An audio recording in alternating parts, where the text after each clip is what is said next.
Hello, welcome back to my channel. As always, you can call me Lore, and while I don't always have trouble connecting with my characters, when I do, it's crippling.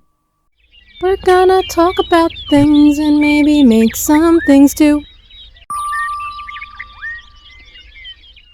So recently I attended the Haunted of Grey Manor, a Larp by Reverie Studios, in which characters were actually written for us. It's pretty common in these larger blockbuster style LARPs for there to be a writing team that actually develops the character with the player. The idea behind this is to make sure there's a narrative cohesion between character to character at the event. I have never had a character written for me, so this was a very, very new and interesting experience. Initially, I was very surprised at the amount of similarities between myself and the character, especially without knowing the writer at all. And I read it, I was just like, I feel like you wrote me on paper playing up a single insecurity without knowing me, and I'm not sure how you did that. I'm a little worried.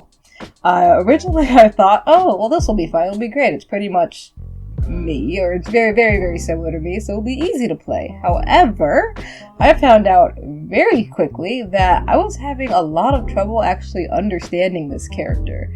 The biggest problem was I didn't really know where I ended and the character began. This doesn't seem like an issue initially, but in LARP there's a term called bleed. So bleed is when you as the player's emotions, actions, or biases affects your character's emotions, actions, or biases, or vice versa. I wouldn't say that bleed is necessarily good nor bad. It's not black and white like that, but there is positive and negative bleed. An example of positive bleed would be like if you had an experience as a character and were able to apply that in your everyday life, and it helps you to better understand that experience because you've actually lived it in a role-playing sense. Or there's negative bleed, like say you played a rageful character and now we're walking around in your everyday life ready to fight everyone.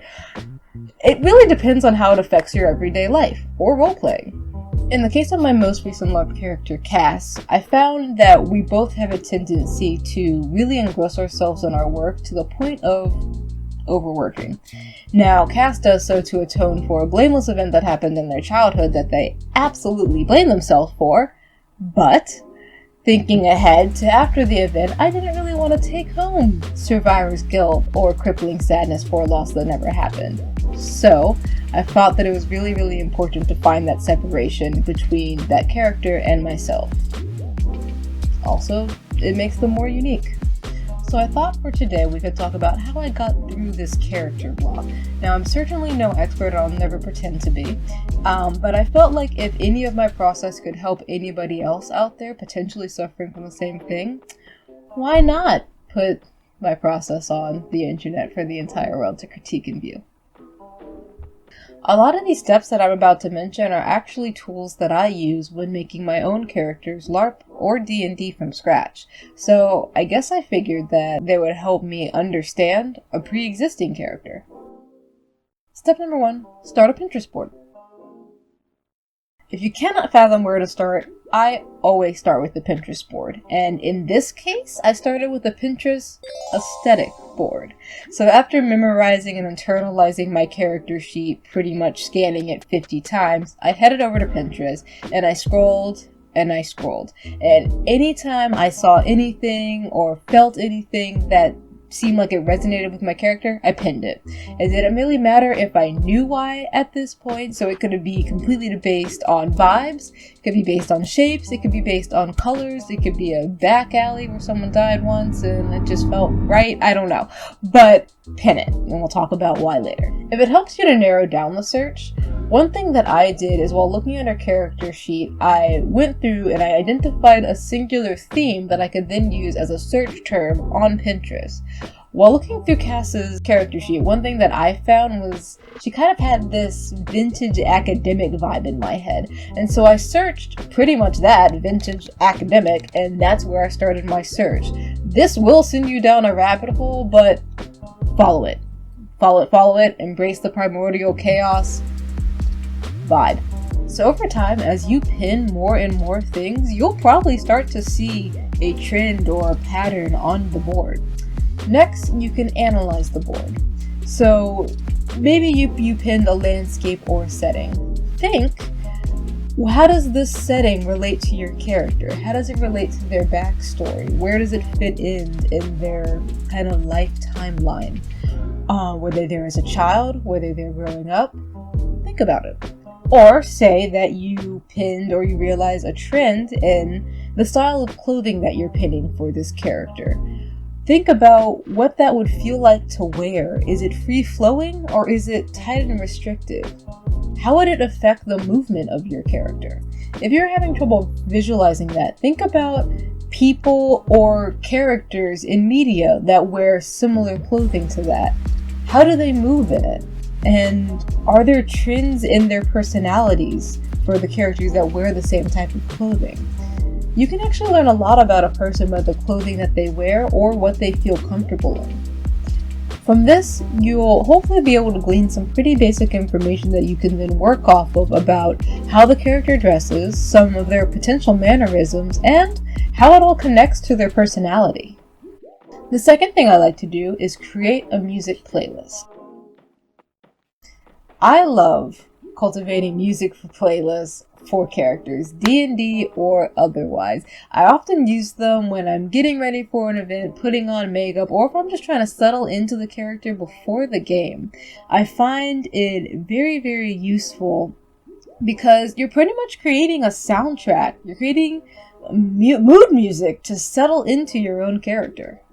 So I generally start by searching an aesthetic or theme, pretty much like you did your Pinterest board, and listening through already curated playlists. You can definitely listen to the lyrics of the songs and choose songs based on that, based on like what your character is currently going through, or something that's happened in their past where that song pretty much tells the story of your character. But don't feel restricted to that. One thing I like to do is I'll listen to tempos, I'll listen for rhythms, and I'll listen for instrumentals that just feel right, that make me feel connected to the character. One of the songs I have on Cass's playlist is Achilles Come Down by Gang of Youths. And I love that song, but I don't have it on there for any of the lyrics. I actually have it on there because of the natural repetitive waltz tempo that it has. And yes, I do naturally simp for waltzes, but the reason I put it on there specifically for Cass is because it makes me think of a steam train. The way the wheels are moving never-ending, tirelessly in a circle, very similar to how Cass is constantly in motion. She is constantly working, she is constantly moving from task to task without ever taking a break. Now when I make these playlists, I will keep searching for songs until they're at least 30 minutes long.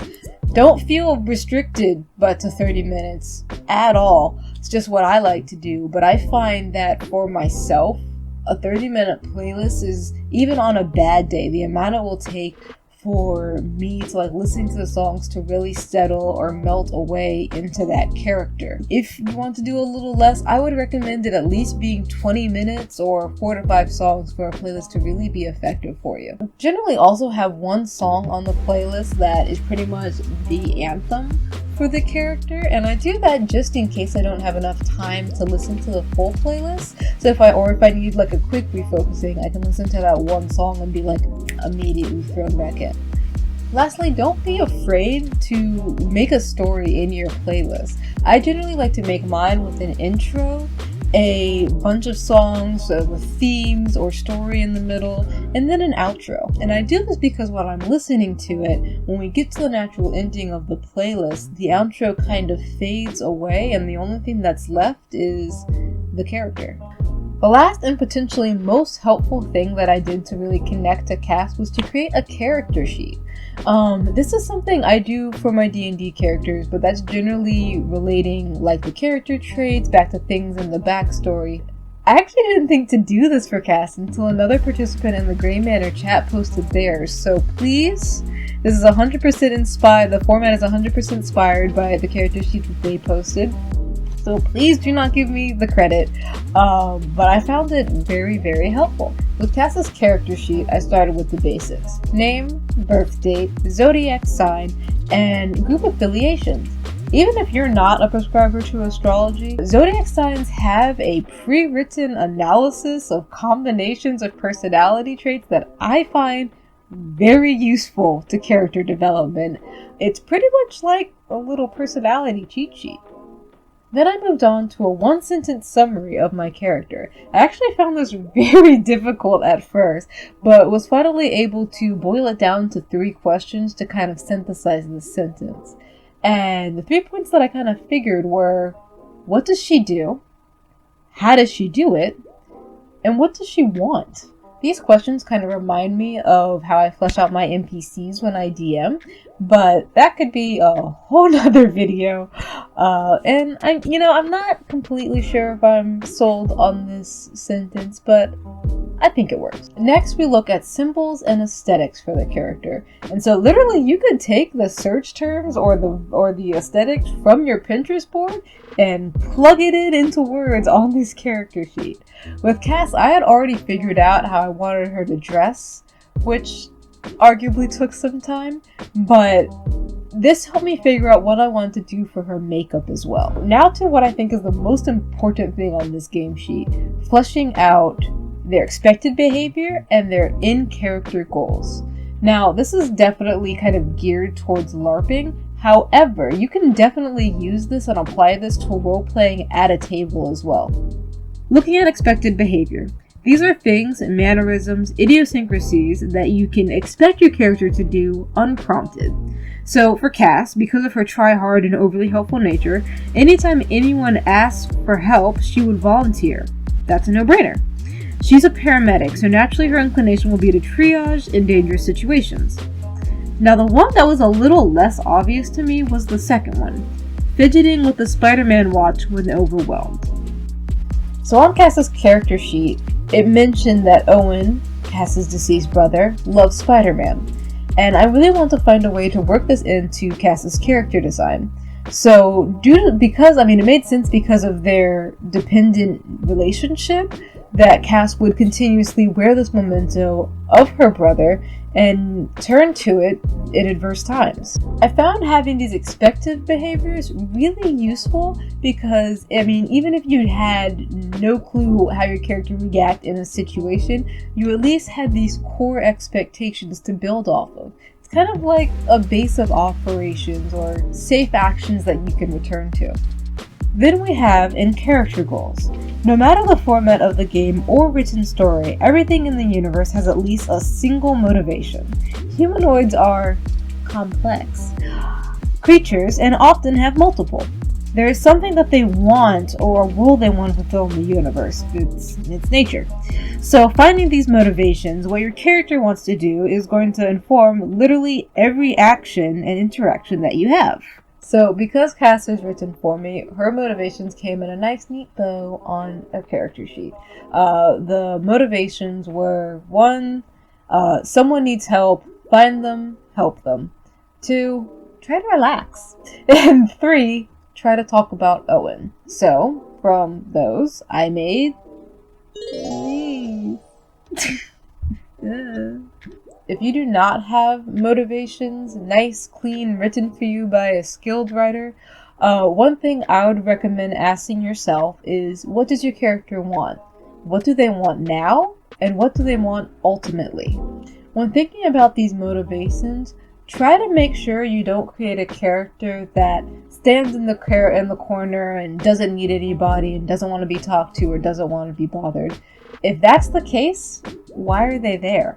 So I'd like to challenge you just to dive a little bit deeper with that one. Try to find a way or a reason that your character wants to talk to somebody else, needs to talk to somebody else, regardless if they want to or not. Because I promise, tabletop or LARP, that it will make the experience more rewarding for you.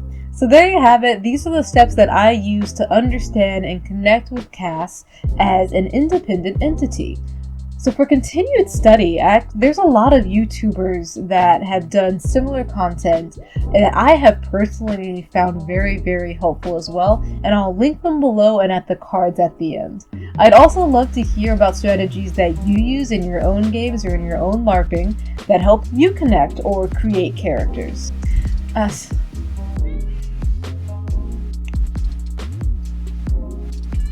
Okay, we're just gonna scream. Do you want to be held?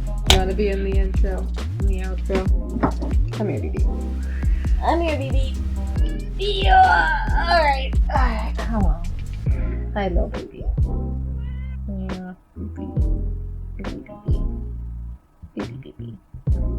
Alright, so as always, thank you for watching this video. It was a lot of fun doing this one. It was more of a deep dive into my everyday and not really specifically LARP related mind.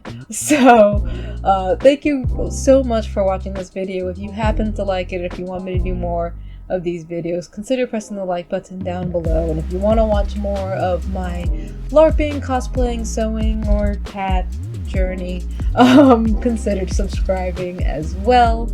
And thank you so much. Alright, I hope you have a great day. Say bye. Am I saying bye? Alright, goodbye. As always, welcome back to it.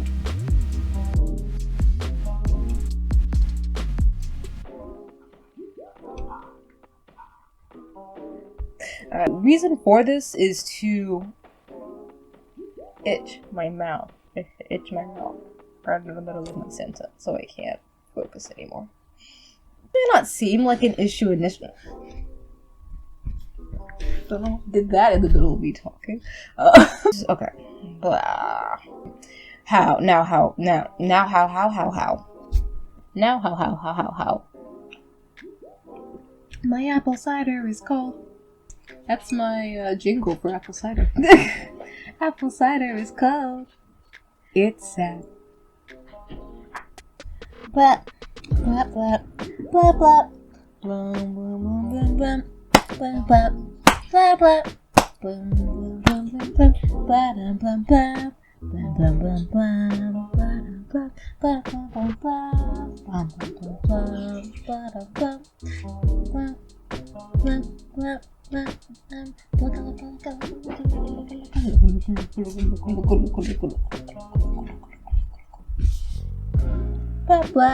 You'll probably start to see a pattern or a trend in what you're posting. Pinning. Posting pinning.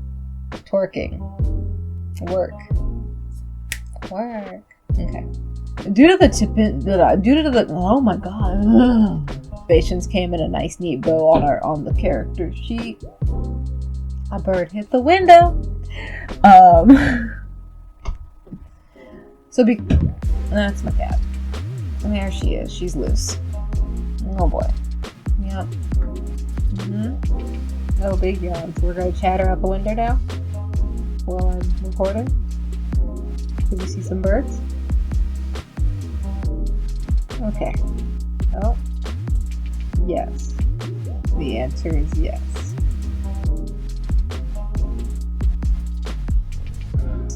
2.